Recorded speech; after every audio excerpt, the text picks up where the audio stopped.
How to change your key fob battery. Presented by Keyless Entry Remote Incorporated. Step 1. Push the silver button to release the inner key. Step 2. Place thumbs on either side of the line on the fob and pry it open. Notice that the plus side is up.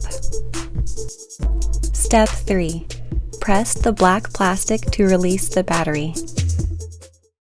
Now put it back together with the new battery.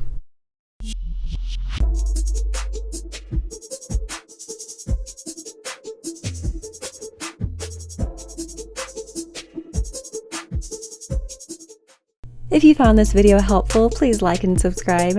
That way, next time you need a new key fob, you'll know where to go. Keyless Entry Remote Incorporated, we're here for you.